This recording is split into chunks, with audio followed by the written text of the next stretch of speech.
North 24 পারগানাজের অন্তর্গত Basirhat police ডিস্ট্রিক্টে আজ আমরা সব সিনিয়র অফিসাররা including the SP and the zonal সুপিরিয়ার্স সকল অফিসারদের এবং ফোর্সকে আমরা ব্রিফ করছি কী নিয়ে আমাদের মাননীয় ইসিআই যে গাইডলাইন্সগুলো দিয়েছে to ensure free and fair election পশ্চিমবঙ্গে যাতে সুষ্ঠুভাবে ভোটটা হয়। যেই 6টি পয়েন্ট ওনারা আমাদের সামনে তুলে ধরেছেন, একটু আগেই আমি আপনাদের মাধ্যমেও তা পৌঁছে দিয়েছি কী কী আছে, যাতে জনসাধারণ কোনো ইন্টিমিডেশন ছাড়া, কোনো ভয়ভীতি ছাড়া সুষ্ঠুভাবে ভোটটা দিতে পারে। সুতরাং এখানে 6 পয়েন্টটা কি আমি একটা ছোট্ট করে জাস্ট বলে দিচ্ছি, যেন ভায়োলেন্স ফ্রি হয়, যেন ইন্টিমিডেশন ফ্রি হয়, যাতে কোনো বুথ ক্যাপচারিং না হয়, আর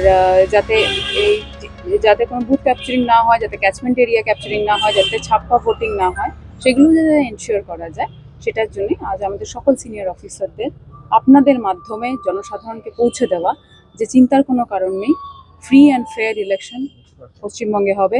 বসিরহাটের মানুষের কোনো অসুবিধা হবে না। বসিরহাট মানে এই বসিরহাট পুলিশ ডিস্ট্রিক্টের কথা আমি বলছি, কোনো অসুবিধা হবে না। আমরা আছি, অবজারভাররা আছেন, সেন্ট্রাল ফোর্স এখানে আছেন।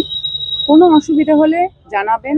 কন্ট্রোল রুম অ্যাক্টিভ হয়ে গেছে, ডিস্ট্রিক্ট কন্ট্রোল রুম আছে, আমাদের অল পার্টি মিটিং সব হচ্ছে একসাথে, যেটা কনফিডেন্স বিল্ডিং সেগুলোও চলছে, আপনারা দেখছেনও, সেটা খবরও পাচ্ছেন।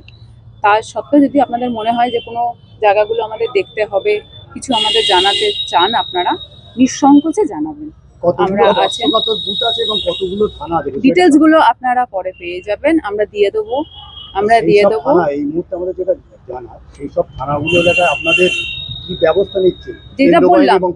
যেটা বললাম যে কনফিডেন্স বিল্ডিং মেজার হচ্ছে, সুপিরিয়র অফিসাররা থাকছেন, অবজারভাররা নিজেরা ঘুরছেন, কথা বলছেন, এবং সেন্ট্রাল ফোর্সও থাকছে। ম্যাডাম বলছি যে এই যে বুথ ক্যাপচারিং করে যারা, তারা তো মূলত দুষ্কৃতী, সেই দুষ্কৃতীগুলোকে কি আপনারা ভোটের আগে নিজেদের হেফাজতে নেবেন? যা আমাদের গাইডলাইন্স আছে, এই তো প্রথম ভোট নয়, যা গাইডলাইন্স আছেন আপনারাও জানেন, যা লিগ্যাল অ্যাকশন আছে শুরু হয়ে গেছে, এবং যেটা আমি বারবারই বলছি, কনফিডেন্স বিল্ডিং মেজারের দিয়ে আমরা সেটাই যাতে ইমপ্লিমেন্ট হয় তার জন্য চেষ্টা করছি। ম্যাডাম, বারবার অভিযোগ হয়ে আসছে যে নির্বাচন কমিশন যেভাবে গাইডলাইনগুলো দেওয়া হয়, কেন্দ্র বাহিনী সেভাবে দেখা যায় না।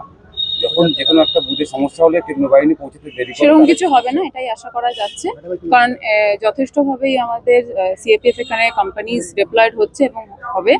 আপনাদের যদি যেটুকু বলছেন ভয়ভীতির কোনো কারণ নেই, আমরা সেই অনুযায়ী অ্যানালিসিস করে আমরাও আমাদের তরফ থেকে সব ডিটেলস পেয়ে যাবেন। সেকেন্ড ফেজে আছে,